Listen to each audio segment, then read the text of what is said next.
지금부터 사랑과 기도로 만들어가는 생명 있는 방송 CHB 크리스찬 헤럴드 방송을 시작합니다. 매일 새벽 4시, 매일 밤 11시 하루의 시작과 마무리를 함께하는 CHB 크리스찬 헤럴드 방송은 크리스찬 헤럴드 신문과 가장 인기 있는 기독교 정보를 담고 있는 www.christianherald.com과 함께 오늘도 성실하게 여러분 곁에 함께할 것입니다. 하나님께서 선물로 주시는 오늘 하루를 CHB 크리스찬 헤럴드 방송과 함께 소망으로 열면서 오늘도 하나님을 섬기며 영혼을 사랑하는 복된 하루가 되시기를 바랍니다.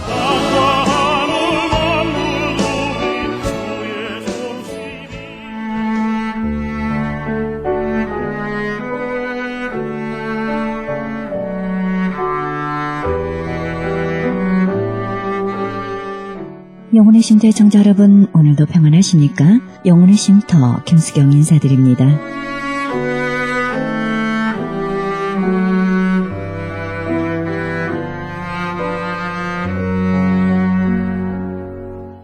예쁘고 먹음직한 과일이라 할지라도 한 부분이 썩으면 다른 부분도 성하지 못합니다. 우리 인생도 마찬가지입니다. 나쁜 시작이 좋은 결과를 가져오지 못하듯이 사람에게 거짓말을 잘하는 사람이 물건을 제대로 만들 수 없고, 물건을 소홀하게 만드는 사람이 사람에게 정직하고 진지할 수 없지요. 겉으로는 잠깐 다른 모습을 보여줄 수 있지만 결국 한 사람의 인생은 분리될 수 없기 때문에 오직 하나의 삶이 기다리고 있을 뿐입니다. 작은 일과 큰 일 앞에서, 약한 자와 강한 자 앞에서 동일하게 충실하시는지요? 작은 일에 정직하고 충실한 사람이 큰 일도 잘할 것이라는 생각 해봅니다. 어떻습니까? 우리는 작은 일과 큰 일 앞에서, 약한 자와 강한 자 앞에서 동일하게 충실하시는지요? 작은 일에 정직하고 충실한 사람이 큰 일도 잘하는 법이라 생각됩니다.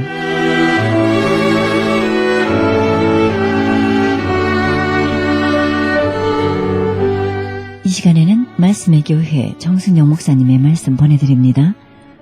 말씀은 누가복음 22장 54절에서 61절의 말씀을 중심으로 그 눈빛이란 제목으로 말씀 전해주시겠습니다.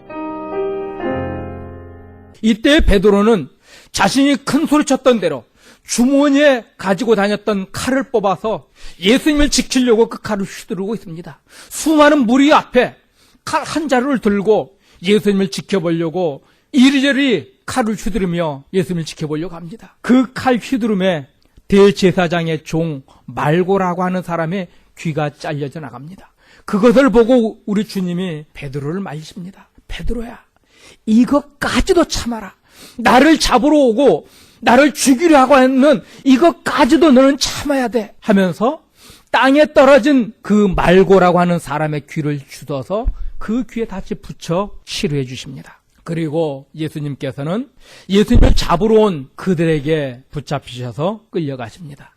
예수님이 잡혀가는 그 모습을 보고 제자들은 멀찍이 다 도망가고 맙니다. 어떤 제자는 예수님이 잡히시는 그것을 보고 멀리서 따라가고 있는데, 예수님을 잡아가던 자들 중에 몇 사람이 예수님의 제자인 걸 알고 그도 잡으려고 붙잡으니까 그가 입고 있던 옷을 벗어 던져버리고요. 그래서 알몸으로 자기 살겠다고 도망쳤습니다. 베드로는 예수님이 잡혀가는 그 모습을 멀리서 보며 따라갑니다. 예수님께서 대제사장의 집에 잡혀 들어간 것을 보고 그 대제사장 집의 마당까지 따라 들어갑니다. 그때 한 사람이 베드로를 알아보고 이 사람도 예수님과 함께 있었다고 말합니다. 그 말을 듣고 베드로가 나는 저 사람을 알지 못한다며 부인해버립니다. 조금 후에 또 다른 사람이 너도 예수의 제자가 아니냐 말합니다. 또다시 베드로는 나는 아니라 또다시 부인하고 맙니다. 1시간쯤 지난 후에 또 다른 여자아이가 이 사람이 예수와 함께 있던 사람이라고 말하자 베드로는 그 여자아이를 저주하며 나는 예수를 알지 못한다며 3번씩이나 예수님을 부인하였습니다.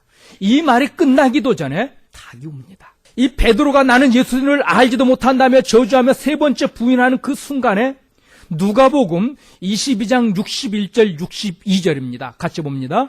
주께서 돌이켜 베드로를 보시니 베드로가 주의 말씀 곧 오늘 닭 울기 전에 내가 3번 나를 부인하리라 하심이 생각나서 밖에 나가서 심히 통곡하니라. 주님을 모른다고 3번 부인하던 그 순간 예수님께서 그 몸을 돌이켜서 얼굴을 돌이켜서 베드로의 눈을 보셨습니다. 예수님은 지금 그 유대인들에게 예수님을 죽이려 하는 그 끔찍한 폭도들에게 수없이 얻어맞고 욕을 얻어먹고 침뱉음을 당하고 가진 모욕을 당하고 있습니다.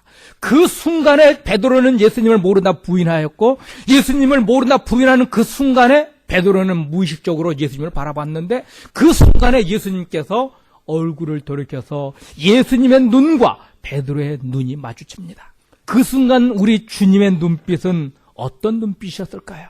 예수님 자신을 배반하는 자에 대한 증오의 눈빛이었을까요? 아니면 불쌍해서 쳐다보는 연민의 눈빛이었을까요? 성경에는 어떤 눈빛이었다고 정확하게 기록하고 있지는 않지만 예수님의 행적, 예수님이 하신 그 삶을 근거해 볼 때 베드로를 향한 안타까운 사랑의 눈빛이었을 겁니다.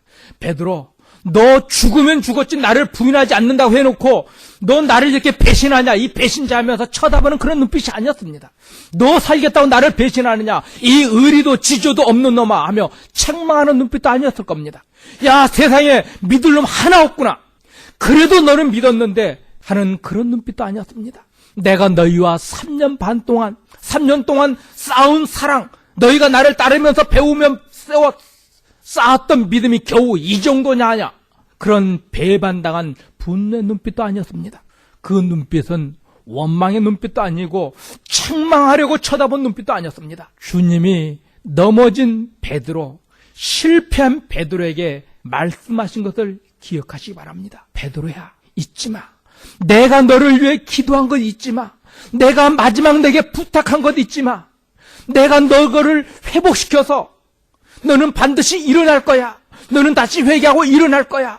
그렇게 일어난 후에 내가 내게 부탁한 너의 형제들, 이 제자들, 이 백성들을 부탁했던 이 부탁을 잊지 마.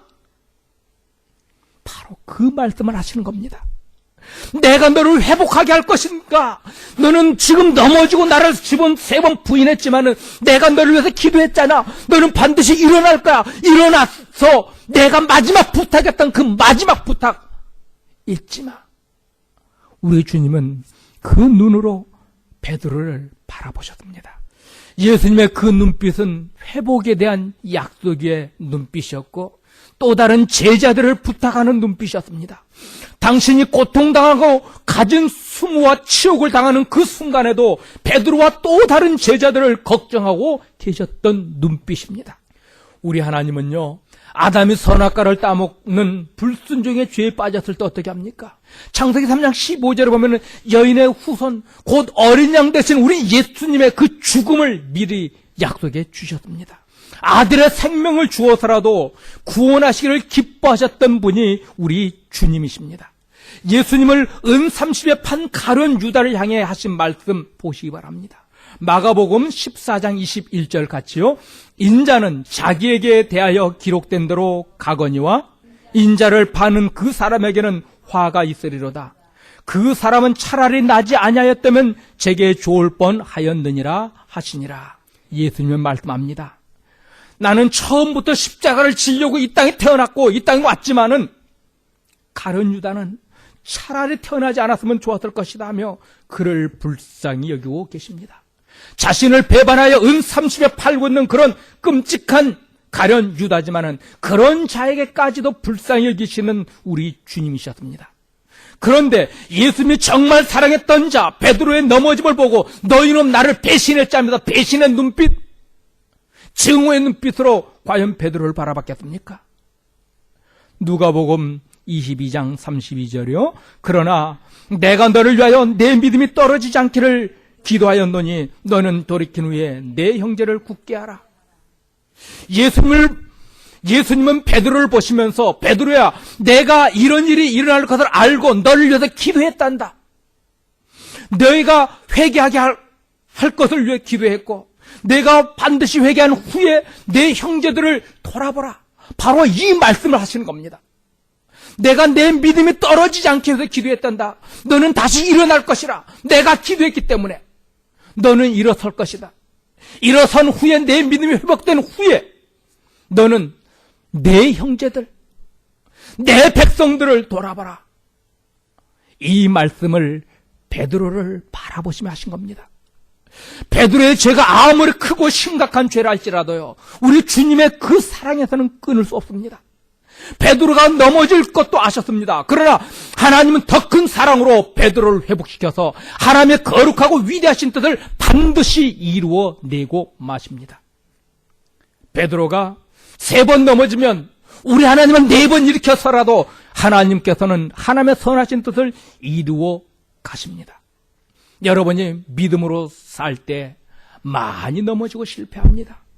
그 넘어짐을 통해서도 하나님은 계획하셨던 그 계획, 그 뜻을 이루어 내십니다. 예수님을 3번 모른다고 부인했던 베드로는 예수님의 더 큰 사랑과 능력으로 인해 예수님의 복음을 위해서 십자가에 달려 순교합니다. 베드로는 이 십자가에 달려 죽는 그 순간에 내가 어떻게 예수님처럼 똑같이 달려 죽을 수 있겠는가 말하며 십자가에 거꾸로 매달려 순교합니다. 이것이 하나님의 위대한 사랑의 힘입니다. 이것이 복음의 능력입니다. 이것이 주님의 사람의 능력이고 이것이 주님의 위대함입니다. 예수님께서 십자가에 달리시고 죽으신 후에 또다시 제자들을 찾습니다. 그들에게 부활하신 그 몸을 보여주십니다. 그들의 믿음을 굳게 하기 위해서 그 몸을 여러 차례 제자들에게 보여주십니다.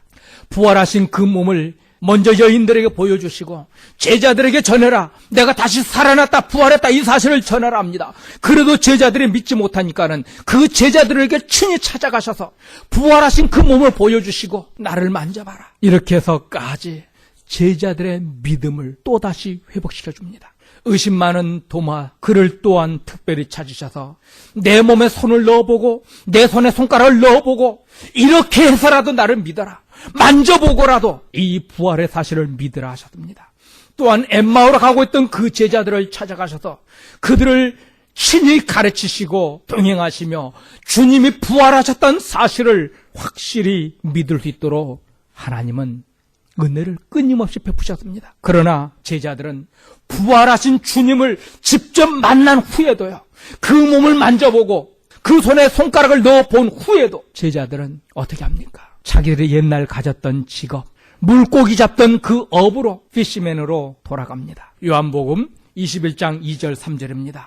시몬 베드로와 디두모라 하는 도마와 갈릴리 가나 사람 나다나엘과 세베대의 아들들과 또 다른 제자 둘이 함께 있더니 시몬 베드로가 나는 물고기 잡으러 가노라 하며 저희가 우리도 함께 가겠다 하고 나가서 배에 올랐으나 이 밤에 아무것도 잡지 못하였더니, 보십시오. 제자들의 끊임없는 불신앙, 그리고 주님의 끊을 수 없는 사랑과 열심을요, 제자들의 무능함과 믿음 없음에도 불구하고 주님은 끊임없이 그들을 찾아가서 만나십니다. 그들의 믿음을 회복시키기 위해서, 그들을 다시 주님의 위대한 제자로 일어서게 하시기 위해서 주님이 그들을 찾아가는 이 모습을 보시기 바랍니다. 부활하신 주님을 만나고도 이 제자들은 갈릴리 호수로 다시 돌아가서 물고기나 잡는 그런 삶을 시작하고 있는 그들을 다시 주님이 찾아가셨습니다. 그리고 그들을 위해서 아침을 준비하십니다. 이런 제자들을 위해서 예수님은 친히 아침을 준비하셨습니다. 요한복음 21장 9절입니다. 육지에 올라보니 숯불이 있는데 그 위에 생선이 놓였고 떡도 있더라. 21장 12절입니다. 예수께서 가라사대 와서 조반을 먹으라 하시니 제자들이 주신 줄 아는 고로 당신이 누구냐 감히 묻는 자가 없더라. 예수님께서 갈릴리 호수에서 밤새도록 물고기 잡지만 한 마리도 잡지 못한 그들을 부르십니다. 와서 조반을 먹어라. 아침 먹어라. 아침을 준비해서 제자들을 부르십니다.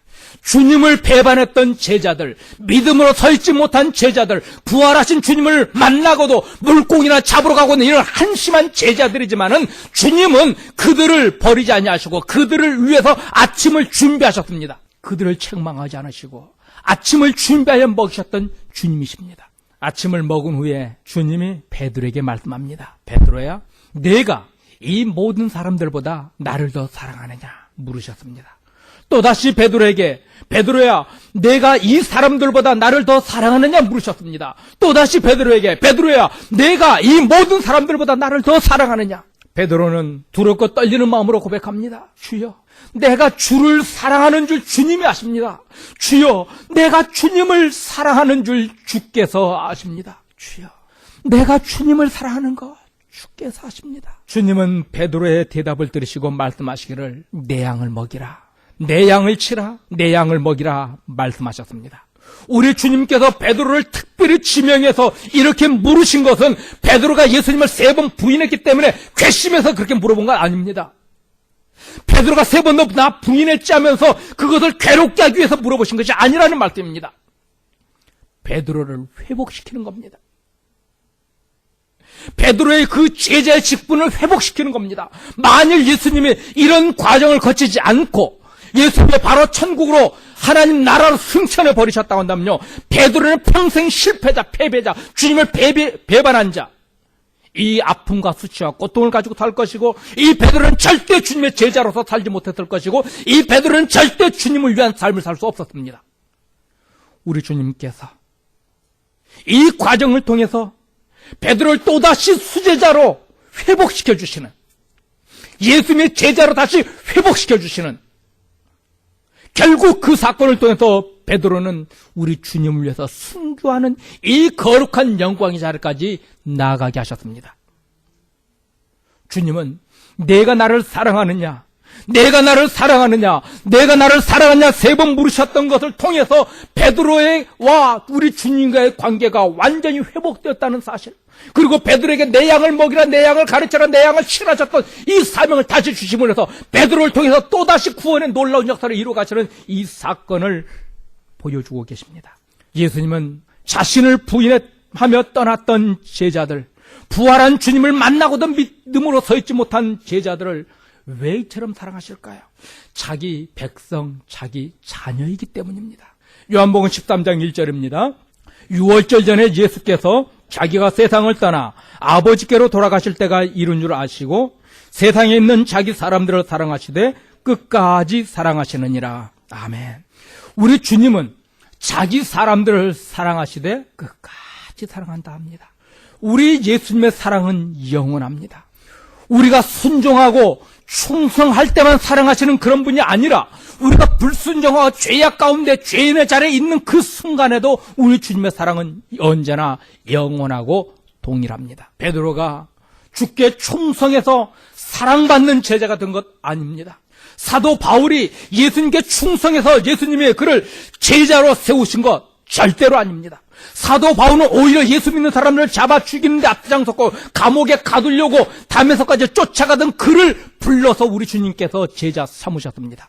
우리가 주님을 기쁘시게 해서, 우리가 주님을 영화롭게 해서 우리 주님이 우리를 불러주신 것이 아니라, 성경 뭐라 합니까? 우리가 죄인 되었을 때, 원수의 자리에 있을 때 우리를 사랑하셨다 말씀하고 계십니다. 무능한 베드로, 주님을 배반했던 제자들, 주님을 끝까지 실망만 시켰던 제자들, 우리 주님은 그들을 끝까지 사랑하셨습니다. 베드로가 3번 주님 모른다고 부인하는 그 순간, 그를 바라봤던 그 주님의 눈빛은 원망의 눈빛도 아니고 책망의 눈빛도 아니고, 베드로야, 내가 했던 그 말 잊지 마.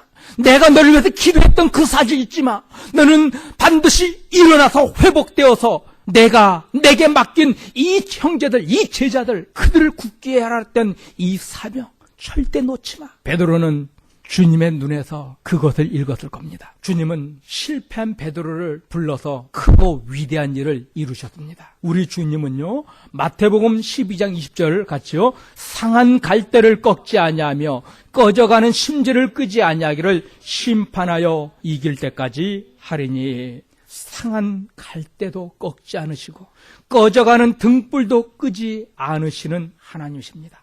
세상에서 아무런 가치도 쓸모도 없는 사람이라 할지라도 주님은 외면하지 않습니다. 그가 회개하고 돌아오기를 기대하고 일하고 계십니다.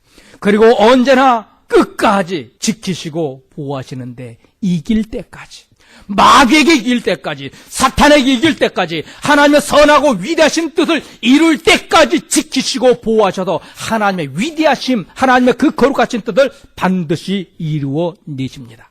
이처럼 예수님은 베드로와 제자들을 회복시키셨고 하나님과의 관계를 회복시켰습니다.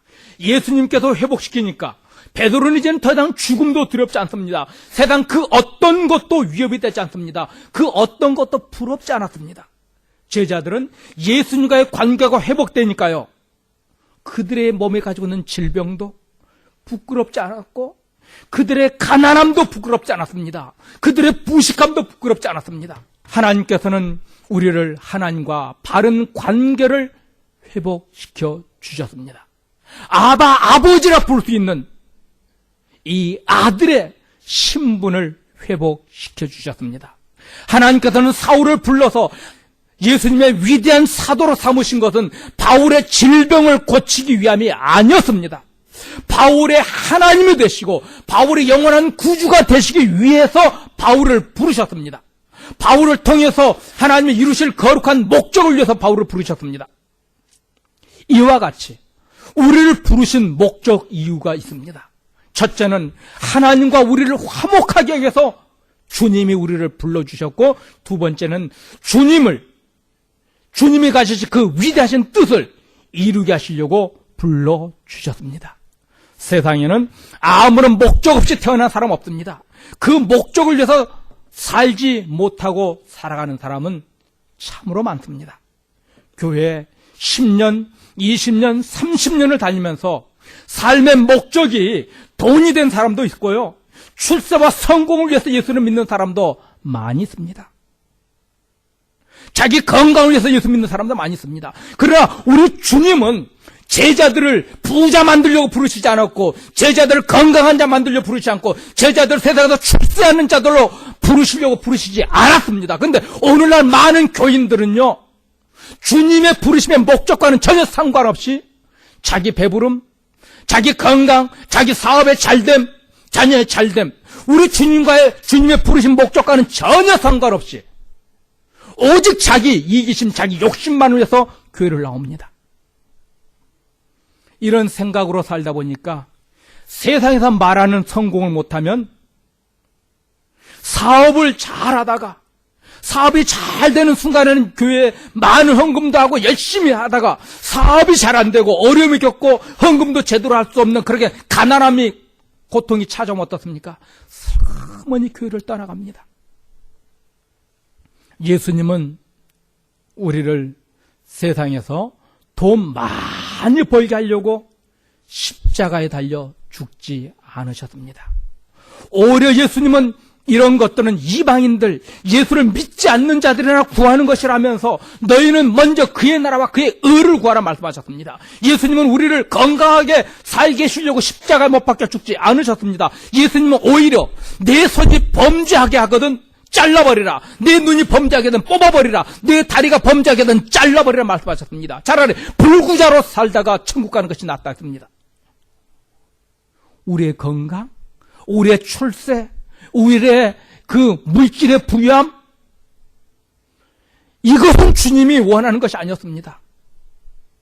하나님과의 바른 관계 회복, 하나님의 자녀로서, 하나님의 왕으로, 하나님의 주인으로, 하나님 나의 전부로 고백하는 그런 삶을 살게 하려고 우리 주님은 십자가에 못 박혀 죽으셨고, 이 일을 위해서 끝까지 베드로를 버리지 않고 제자들을 버리지 않고 그들의 끔찍한 죄악 무지함에도 불구하고 그를 끝까지 붙잡아 주셔서 결국 하나님을 하나님으로 고백하고 주님을 자기의 전부로 고백하게 만드셨는데요, 오늘날 많은 사람들은 주님의 그 사랑에 감사해서 주님과의 관계를 회복하고자 교회를 나오기보다는 세상의 욕심을 위해서, 출세를 위해서, 건강을 위해서, 부자 되기 위해서, 사업 잘 되기 위해서 교회를 나오는 사람들도 있습니다. 우리 주님은 우리와 하나님과 화목하게 하시려고 십자가에 달려 죽으셨습니다. 하나님께서 우리와 화목케 하시려고 아들을 제물로 주셨습니다. 로마서 5장 10절입니다. 곧 우리가 원수 되었을 때 그 아들의 죽으심으로 말미암아 하나님으로 더불어 화목되었은즉 화목된 자로서는 더욱 그의 살으심을 인하여 구원을 얻을 것이니라. 하나님은 아들 예수님의 죽음을 통해서 우리가 하나님을 아바 아버지라 부르기를 기뻐하셨습니다. 하나님은 우리의 아버지가 되기를 기뻐하셨습니다. 우리의 영원한 주인 되기를 원하셨습니다. 하나님은 우리가 하나님을 하나님으로 사랑하며 섬기기를 원하셨습니다. 하나님은 말씀합니다. 나는 내 하나님이 되고 너희는 내 백성이라. 예수님과 눈빛이 마주친 베드로, 그는 평생에 그 눈빛을 잊지 못했을 겁니다. 주님을 부인하고 있는 그 순간 그를 향한 그 사랑의 주님의 눈빛은 평생 잊지 못했을 것입니다. 아니, 저 영원한 천국에서도요, 그 주님의 눈빛은 잊지 못할 겁니다. 내가 너를 위해 기도했다. 너는 반드시 일어날 것이다. 내 형제들을 부탁한다 했던 그 눈빛, 베드로는 보았습니다. 사랑하는 성도 여러분, 주님께서 여러분을 바라보십니다. 하나님이 부르신 자들, 이 땅에 아직도 주를 알지 못하고 흑암 중에 고통 중에 신음하고 있는 그 자들을 부탁하십니다. 그 눈빛을 그려보시기 바랍니다. 그리고 믿음으로 일어서는 여러분 되기를 주의 이름으로 축원드립니다.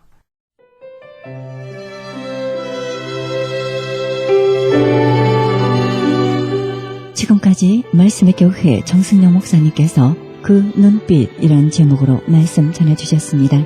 말씀의 교회는 2966 울셔 블루버드 LA에 위치하고 있습니다. 신앙상담이나 교회 안내를 원하시는 분은 전화 213-200-2592 213지역 200-2592 말씀의 교회로 연락하시기 바랍니다.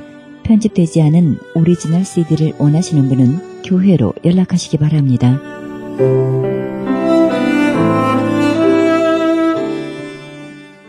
지금 여러분께서는 AM 1650과 인터넷을 통해 미 전역과 세계로, 그리고 하와이에서는 AM 1540으로 방송되는 크리스찬 헤럴드 방송에서 보내드리는 영혼의 쉼터 함께하고 계십니다. 이어서 남가주 실로암 장로교회 최경서 목사님의 말씀 보내드립니다. 우리 죄인들은 하나님을 직접 볼 수가 없습니다. 그분의 얼굴을 직접 보고는 살 자가 없다고 모세에게 말씀하셨습니다. 그러므로 언제나 하나님이 인생들에게 현현하실 때에는 하나님의 영광인 구름으로 모습을 가리우시고 나타나셨던 것입니다. 하나님과 우리 사이에는 죄의 담이 쳐져 있습니다. 막혀 있습니다. 그분은 거룩하시고 우리들은 죄인이기에 우리가 하나님과 만나기 위하여는 하나님과 죄인들 사이를 가로막고 있는 담을 헐어야만 했습니다. 바로 그리스도께서 오셔서 그의 십자가로 오랫동안 막혔던 죄의 담을 허시고 하나님과 우리를 화목하게 하셨던 것입니다. 그러므로 누구든지 하나님을 만나려면 자기 안에 빽빽하게 둘려있는 비없는 구름과 같은 죄의 담을 완전히 헐어버려야 하는 것입니다. 자기 안에 있는 죄의 담을 헐어내지 않고는 영광의 빛 가운데 계신 거룩하신 하나님을 절대로 만날 수가 없습니다. 그러므로 우리는 날마다 우리 안에 둘려있는 죄의 구름을 걷어내기 위하여 기도에 힘써야 하겠습니다. 또한 시편에 보면 하나님이 하나님의 영광을 자연을 통하여 나타내심을 볼 수가 있습니다. 시편 104편 2절 5절 보니까 이렇게 됐어요.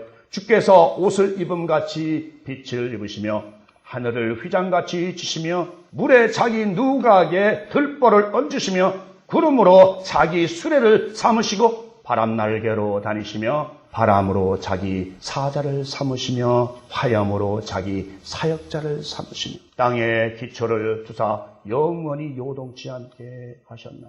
우리가 이 말씀을 자세하게 묵상해 보면 하나님의 모든 영광은 하나님이 창조하시고 운행하시고 계신 천지 만물을 통하여 나타내신다는 말씀이 되는 것입니다. 다시 말하면 자연을 통하여 하나님의 뜻을 나타내시고 계시다는 것입니다. 하나님을 본 사람이 아무도 없습니다. 아무도 그의 형상을 본 사람이 없습니다. 그러기에 하나님은 하나님의 모든 영광과 그의 능력과 신성을 그의 만드신 만물을 통하여 나타내신 것입니다. 그러므로 누구든지 이 우주 만물을 눈으로 보고도 하나님의 위대하신 이름을 부인한다면 그는 하나님의 백성으로서 이미 자격을 잃은 사람인 것입니다. 우리가 누리고 있는 이 대자연을 통하여 하나님을 보지 못하고 그의 신성을 깨닫지를 못한다면 그는 영원히 멸망받을 수밖에 없는 존재인 것입니다. 바울은 말하기를 이 우주 만물을 눈으로 보고는 아무도 하나님의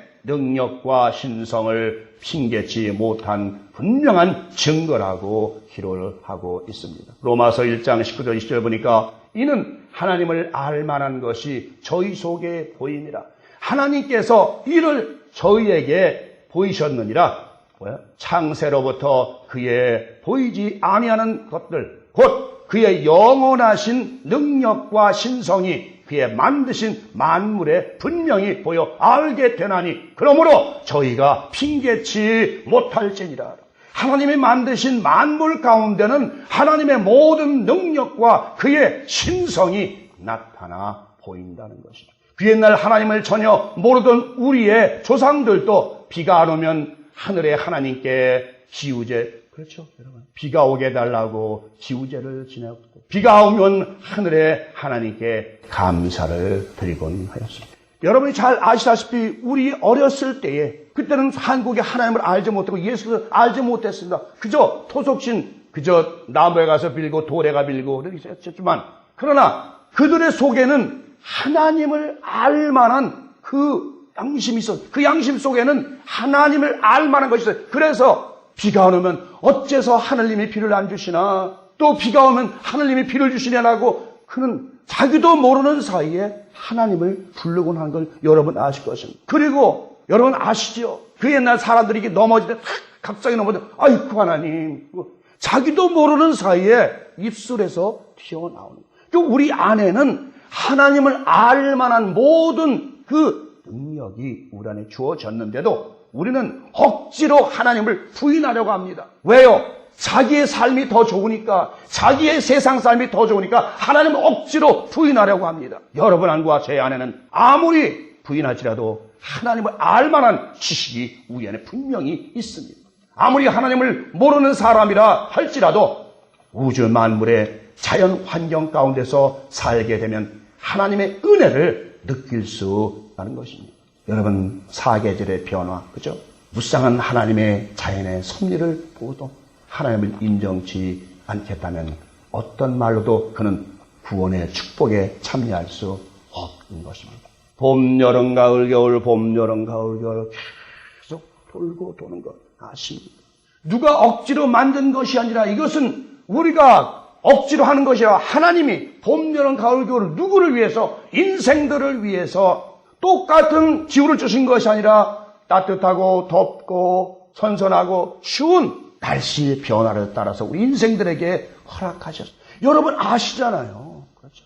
하나님은 먼저 하나님이 창조하신 자연을 통하여 하나님의 일반 계시의 말씀을 나타내시고 그리고 나서 주의 사랑하시는 종들을 통하여 하나님의 특별 계시의 말씀을 기록하게 하셔서 하나님의 자녀들에게 전하도록 하셨던 것입니다.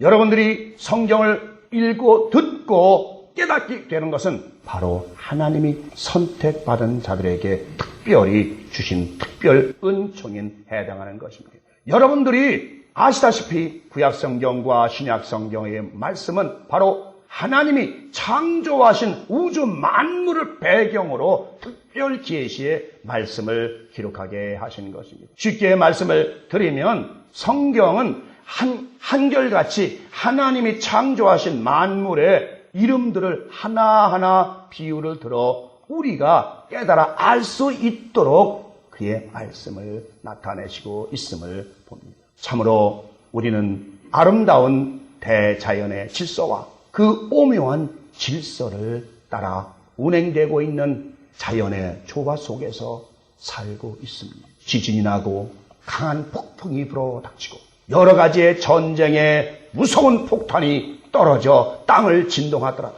절대로 요동하지를 않고 여전히 인생들에게 완전하고 아늑함을 제공해주는 우리가 밟고 다니는 이 땅을 보십시오. 그죠? 어떤 것이 와도 폭풍과 아무리라도 이 땅에서는 여전히 인생들을 위해서 씨 맺는 과일과 채소와 곡식이 나서 우리로 하여금 먹고 배부르고 즐기게 하지 않습니까? 여러분이 노력해서 한 것이 아니라 하나님은 사계를 따라 땅에서 모든 곡식이 나오게 하는데도 여전히 하나님을 부정하시겠습니까? 그리고 그 땅으로부터 어김없이 계절에 따라 아름답게 피어나는 향기로운 꽃들을 보십시오. 그렇죠. 봄, 여름, 가을 어김없이 철을 따라 피어나는 꽃들을 보시라고요. 그래도 하나님 없다고 부인하시겠습니까? 또한 아무리 바람이 심하게 불어 파도가 심하게 흉흉하여 넘실대지만 하나님이 창조하신 바다는 언제나 그 경계로 넘지 않고 제 위치를 지키고 있습니다. 아세요? 여러분, 땅과 바다의 비율이 어떻게 돼요? 4분의 3이 바다예요. 4분의 1이 땅이에요. 만약에 바다가 제멋대로 파도가 넘친다면 순식간에 땅은 그냥 바다로 넘치고 말아요. 왜? 땅은 4분의 1밖에 안 되거든요. 그런데 하나님께서 모래 경계를 정해서 더 이상 넘어오지 마라 명령하셨기 때문에 오늘까지도 여전히 우리는 그 바다의 위험을 물리치고 평안한 가운데 살고 있지 않습니까? 또한 높은 산과 깊은 골짜기 그 속에서 고요하게 흐르는 냇물과 밤이면 언제나 풀잎에 사뿐히 내려 메마른 초목을 적셔주는 이슬을 보세요. 그렇죠? 여러분, 산짐승들에게 산에서 흐르는 샘이 없다면 그들은 해결할 수가 없어요. 또한 초목에게는 날마다 내리는 이슬이 없다면 그들은 자랄 수가 없어요. 하나님은 심지어 잡초에까지도 이슬을 내려주셔서 그들로 하여금 자라게 하시는 하나님이십니다. 하나님의 기쁘신 은혜를 여러분은 정말 생각해 보신 적이 있습니까? 골짜기 안에서 조용하게 누군가를 기다리고 있는 샘을, 그 고요한 샘가에서 각양 들짐승이 그 샘으로부터 흘러나오는 시원한 생수를 통하여 들짐승들이 마른 목을 죽이고 또 자기의 집으로 돌아가고 있습니다. 하나님은 모든 들짐승에게까지도 샘을 흐르게 하셔서 그들로 하여금 마시고 또 마시고 하게 만드셨어요. 사람이 여러분 샘을 만드셨어요? 아니잖아요. 우리는 전혀 모르는 사이에 하나님께서 모든 각양각산의 아름다운 그리고 고요하게 흐르는 샘과 냇물을 주셔서 모든 들짐승과 산짐승을 하여금 마시고 배부르도록 만들어 주셨습니다. 들짐승들뿐만이 아니라 공중을 나르는 새들도 깨끗한 샘으로부터 생수를 마심으로써 해결하고 있습니다. 여러분, 정말 이 모든 것을 한번 생각해 보세요. 제가 오늘은 좀 쉽게 말씀드리려고 일부러 이렇게 성경을 만들었어요. 또한 언제나 산을 지키고 있는 산의 주인이 크고 작은 나무들과 그 나무까지의 집을 짓고 안전하게 살아가는 공중의 새들 보십시오. 여러분, 공중의 새들이 바람이 아무리 불어도 그 집이 떨어지는 거 봤어요? 새 집은 나무 끝에 높은 곳에 매달아도 바람이 아무리 불어도 그 새 집은 떨어지지 않아요, 여러분. 하나님이 공중의 새들 모든 초목에 이르기까지 하나님의 은혜가 넘치고 하나님의 은혜가 이르기 때문에 그들은 안전하게 살아갈 수 있다는 것입니다. 여러분이 새 집을 지어줘 봤어요? 아니잖아요. 그리고 때마다 자라고 맺히는 채소와 과실들을 먹는 사람들, 이 모든 것들을 보면서도 여러분들은 하나님의 은혜를 깨닫지를 못한단 말이에요. 여러분의 입으로 들어가는 쌀알, 여러분의 입으로 들어가는 모든 채소와 과일, 그것이 사람이 만들었다고 생각하십니까? 사람은 씨를 뿌린 것뿐이에요. 아시겠어요?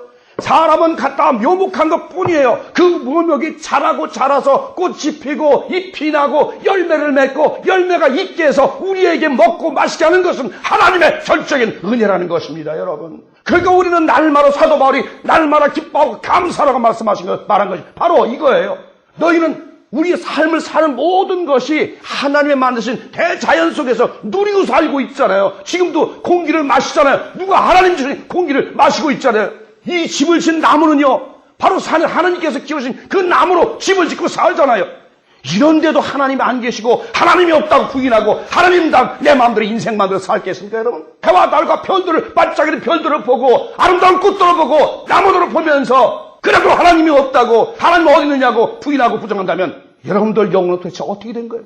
그리고 언제나 변치 않고 질서 있게 뜨거워지는 광명의 해와 달을 보면서 하나님의 영광에 볼 수가 없습니까? 여러분 해와 달은 정확하게 뜨고 정확하게 누가 일부러 조정할 수 있어요? 그것은 하나님만이 할 수 있는 거예요. 아무도 못하는 거예요. 그리고 언제나 변함없이 오고 가는 사계절 그리고 번갈아 어김없이 찾아오는 낮과 밤 이 모든 것들은 하나님이 창조하셔서 피조물들에게 주신 하나님의 은혜요 사랑인 것입니다. 날마다 눈을 뜨면 느낄 수 있는 이 놀라운 대자연의 질서를 보고 느끼면서도 하나님이 없다고 그의 입술로 부정한 말을 한다면 그는 마음속에 지혜의 눈이 전혀 열려있지를 않고 항상 어둠 속에서 헤매며 방황하는 사람이라 할 것입니다. 밤하늘에서 반짝이는 별들, 어두운 밤길을 걸어가는 인생에게 친절한 길잡이가 되어줍니다. 또한 보잘것없다고 무시하고 아무렇게나 짓밟는 풀 한 포기도 하나님이 입히시고 먹이시는 것입니다. 여러분 지금은 전기가 많아서 별빛을 보지 못하죠. 제가 어렸을 때는 저희 집에는 전기가 없었습니다. 그래서 밤이면 별빛에 의해서 길을 걸어가고 그랬습니다. 그걸 여러분들은 모르실 거예요. 아직 뭘 알아요. 그야말로 그때는 그 별빛이 너무나도 밝았습니다. 하늘에서 반짝반짝 빛나는 그 달, 그리고 보름이면 환한 달빛. 그것이 얼마나 우리가 시골길을 가는데 도움이 되는지 여러분은 그걸 못 느끼세요. 왜 지금은 전기가 훤하게 등겨 살고 그런 저런 자연의 오묘한 이치를 여러분 모르세요. 이와 같이 하늘과 땅에 가득 차 있는 모든 피조물들은 하나님이 내려주시는 은혜와 사랑 가운데서 그 생명력을 뽐내고 있는 것입니다. 하나님은 하나님의 교훈의 말씀을 사람에게뿐만 아니라 풀 한 포기 연한 채소 한 포기에게도 사랑과 은혜를 주신다고 말씀하시고 계십니다. 신명기 32장 2절 보니까 나의 교훈은 내리는 비요 나의 말은 맺히는 이슬이요 연한 풀 위에 가는 비요 채소 위에 단비로다. 이 말씀에서 비와 이슬은 초목들에게 절대로 없어서는 안 될 생명력인 것입니다. 그리고 땅에서 자라는 나무와 풀과 채소에게는 반드시 필요한 것입니다. 하나님은 초목들에게 하늘로부터 단비와 이슬을 내려주심으로써 그들로 하여금 하나님의 은혜를 깨닫게 하신다는 것입니다. 다시 말하면 단비와 이슬은 초목들을 자라게 하는 절대로 필요한 에너지가 되는 것입니다. 이 에너지가 없으면 초목들은 자랄 수가 없습니다. 마찬가지로 하나님의 형상과 모양대로 지음을 받은 인생들도 하나님의 단비와 같은 은혜와 사랑을 먹지 않고는 영원히 자랄 수가 없는 것입니다. 철따라 비와 이슬을 내려주시는 하나님께 우리의 영혼을 성장케 하는 은혜와 사랑을 구해야 할 것입니다. 그러므로 우리 인생들은 이 모든 자연의 섭리를 보면서 하나님의 말씀이 우리의 영혼에 얼마나 요긴한 말씀인가를 깨달아야 하는 것입니다. 풀 한 포기까지에게도 하나님의 은혜를 알게 하시는 그 사랑을 우리는 느끼며 감사의 찬양을 드려야 할 것입니다. 하늘로부터 내리는 비와 눈은 토지를 적셔서 열매를 맺게 함으로써 우리 인생들에게 필요한 양식을 공급해 주게 되는 것입니다. 마찬가지로 하나님의 입으로부터 나오는 말씀은 우리의 메마른 영혼을 적시어서 소송케 해주시는 것입니다. 그러므로 우리는 아름다운 자연을 눈으로 보면서 하나님께 감격의 찬미와 무한한 감사와 찬송을 올려야 할 것입니다. 여러분은 정말 매일매일 하나님의 그 사랑과 은혜를 느끼시잖아요. 먹고 마시고 입고 이 모든 것 아름다운 대자연, 여러분 관광대 오셨죠? 아름다운 대자연을 보면서 느끼셨잖아요. 제가 언젠가 말씀드렸죠. 어떤 나야라 북폭포 관광객 중에서 어떤 분이 이건 나의 아버지 거다 소리 지르는, 그래서 누군가 그랬더니 어떤 목사님이 이 나야가라 폭포는 바로 하나님이 창조하셨기 때문에 우리 아버지 거다. 누가 창조했어요? 나야가라 폭포를 여러분들이 만들어 봤어요? 이과수 폭포를 여러분들이 만들어 봤어요? 누가 만들었냐 말이죠. 하늘의 비를 여러분들이 억지로 오게 할 수 있어요? 하늘의 눈을 오게 할 수 있어요? 못하잖아요. 여러분 풀 한 폭이 여러분들이 자라게 할 수 있어요? 꽃 한 폭이 여러분이 피게 할 수 있어요? 못하잖아요. 아무것도 할 수 없는 우리 인생들이 도대체가 무슨 불평을 하나님께 할 수 있습니까? 시편 기자는 이에 대하여 이렇게 그 시를 기록하고 있습니다. 해와 달아 하나님을 찬양하며 광명한 별들아 하나님의 영광을 찬양할지어다. 하늘 위의 하늘도 하나님을 찬양하며 하늘 위의 물들도 하나님의 영광을 찬양할지어다. 너희 용들과 바다여 땅에서 여호와를 찬양하라. 불과 우박과 눈과 안개와 그 말씀을 좇는 광풍이여 산들과 모든 작은 산과 과목과 모든 백향목이며 짐승과 모든 가축과 기는 것과 난새며 세상의 왕들과 모든 백성과 방백과 땅으로 모든 종들아 목소리를 높여 하나님의 영광을 찬양할지어다라고 말입니다. 여러분, 우리가 하나님을 할 수 있는 것이 무엇이 있습니까? 하나님께 돈을 주는 받아요. 무엇 주는 받아요? 하나님은 찬양을 원하십니다. 우리 백성들로 하여금 나를 찬양해다오. 참 아름다워라 주님의 세계는 저 솔로몬의 옷보다 더 고운 백합. 아름다운 백합 바라보면서 여러분은 어떤 말씀입니다. 또한 고요하게 흐르는 물을 보면서 여러분은 어떤 것을, 이와 같이 하나님은 자연을 통하여 하나님의 위대하신 영광과 능력과 은혜와 사랑을 나타내어 하나님의 위대하신 이름을 알리셨습니다.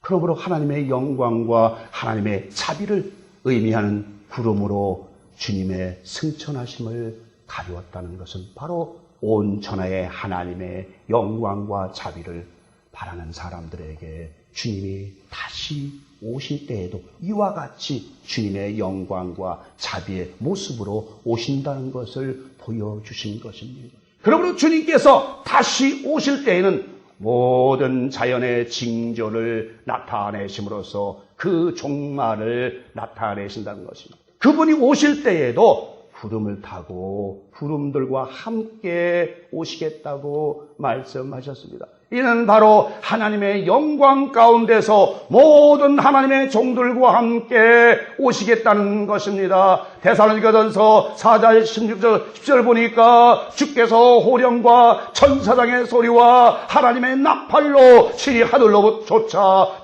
강림하시리니 그리스도 안에서 죽은 자들이 먼저 일어나고 그 후에 우리 살아남은 자도 저희와 함께 구름 속으로 끌어올려 공중에서 주를 영접하게 하시리니 그리하여 우리가 항상 주와 함께 있으리라. 하나님은 이 세상을 심판하시기 전에 먼저 주의 종들의 입을 의탁하사 그리스도의 강림을 알리시겠다는 것입니다. 이 말씀에서 하나님의 나팔은 바로 주의 종들로 하여금 전하여질 그리스도의 복음의 말씀을 의미하는 것입니다. 그러므로 우리 주님의 자녀들은 이 복음의 나팔 소리에 귀를 기울여야 할 것입니다.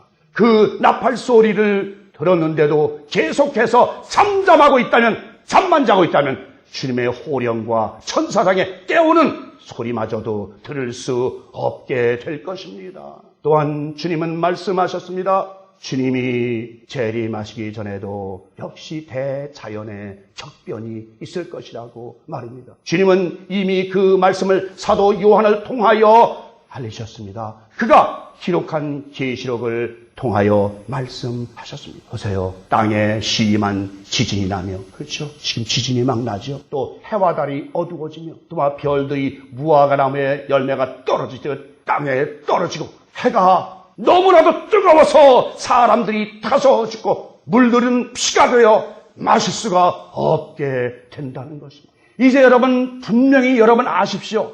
이제 마지막에 인생들이 가장 괴로워할 것은 물입니다. 지금도 미국이나 전 세계에서 가장 두려워하는 것이 무엇입니까? 생화학무기입니다.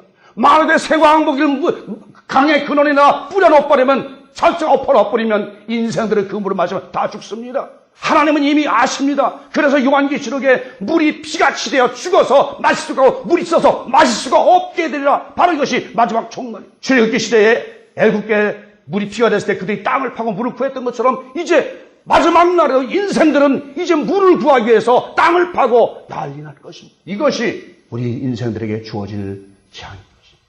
여러분들이 잘 아시다시피 하나님이 맨 처음에 심판하심도 물로 심판하셨습니다. 하늘의 창들을 열고 땅에 샘들이 터져서 모든 생명 있는 생물들을 홍수로 쓸어가셨습니다. 이제 마지막 심판은 하나님의 진노의 불에 의하여 내려질 것입니다.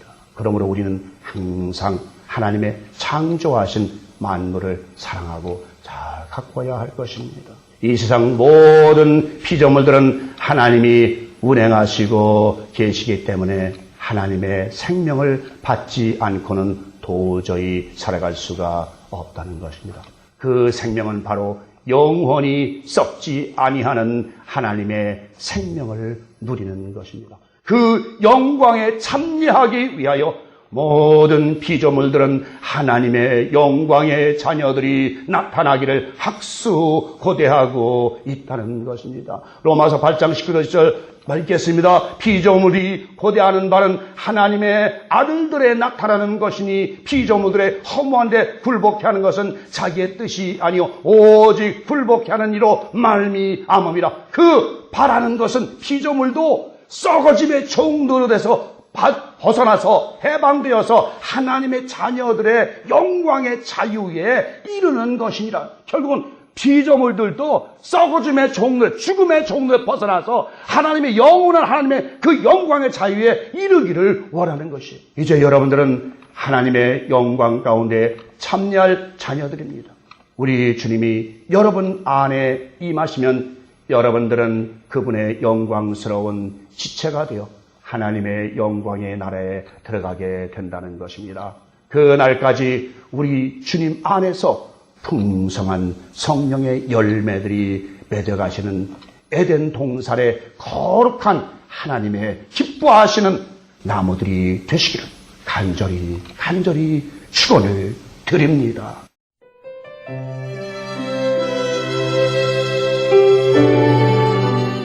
지금까지 남가주 실로암 장로교회 최경선 목사님의 말씀 들으셨습니다. 남가주 실로암 장로교회는 1664 코르도바 스트리트 LA에 위치하고 있습니다. 신앙상담이나 교회 안내를 원하시는 분은 전화 213-706-4078, 213지역 706-4078로 연락하시기 바랍니다.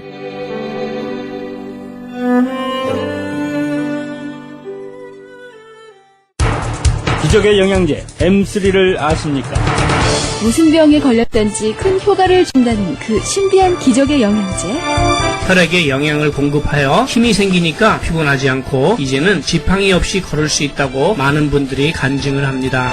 혈액 해독, 기력 회복, 뼈 골수 영양 공급, 심장, 뇌, 혈전 용해. 유태인 회사가 제조한 특수 영양제. M3, 혈액순환을 잘 되게 하는 최고급 영양제. M3, 크던 작던 아픈 곳이 있다면 M3.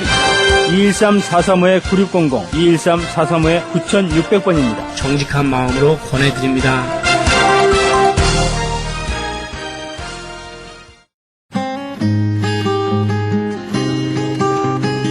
헤럴드 게시판. 크리스찬 헤럴드에서 전석 선교 합창단 창단을 앞두고 이에 동참할 합창단은 모집합니다. 관심 있으신 분은 전화 213-353-0777 크리스찬 헤럴드로 연락하시기 바랍니다. 가나서 선교회에서 조선족 고아 자녀들을 위한 후원자 모집합니다. 자세한 안내는 전화 909-816-3457, 909 지역 816-3457 장우상 목사님께 연락하시기 바랍니다. 제20회 전국 중보기도 컨퍼런스 있습니다. 일시 11월 7일 목요일부터 8일 금요일까지 양 이틀간이 이어집니다. 계속해서 자마 컨퍼런스 열립니다. 일시 11월 8일부터 11월 10일까지 이어집니다. 자세한 안내는 323-933-4055 은혜 하나님께로 문의하시기 바랍니다. 그리스 반모섬 헬라어 성경 보내기 후원자 모집합니다. 반모섬 전화 30-22470-33237 차인수 박영란 선교사님께 연락하시기 바랍니다. 제27회 크리스찬 문학 신인상 작품 모집합니다. 응모 마감은 2013년 5월 15일부터 9월 2일까지입니다. 자세한 안내는 213-249-0771 정지윤 회장님께 연락하시기 바랍니다. 미주 크리스찬 문인협회에서 김수영 회원의 수필집 출판 기념회 있습니다. 일시 8월 10일 토요일에 있으며 장소는 만리장성입니다. 좀 더 자세한 안내를 원하시는 분은 전화 213-249-0771 310 지역 612-9580 정지윤 회장님, 고강희 사무국장에게 연락하시기 바랍니다. 크리스찬 헤럴드에서 한 달 10불 문서 선교 회원 모집합니다. 자세한 안내는 213-353-0777 크리스찬 헤럴드로 연락하시기 바랍니다. 이상 게시판 안내였습니다.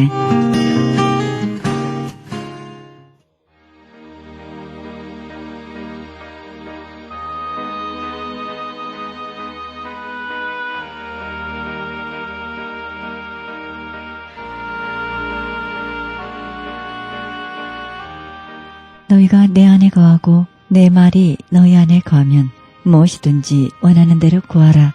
그리하면 이루리라. 요한복음 15장 7절입니다. 우리가 신앙생활이라고 믿고 행하는 여러 가지 일들이 하나님과 동행하는 과정에서 이루어지지 않는다면 오히려 하나님의 말씀을 거역하는 일이 됩니다. 진정 하나님의 마음에 합한 자만이 하나님과 동행할 수 있다는 말씀 잊지 마시기 바랍니다.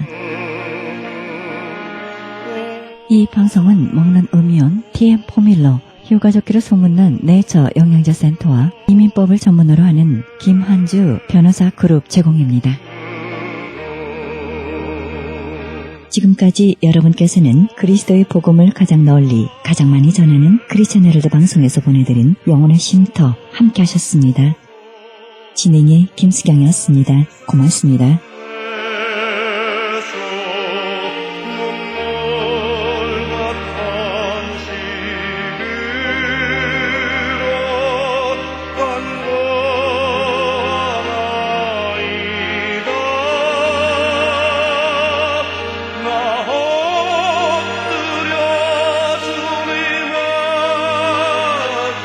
간절히 바라나이다.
세상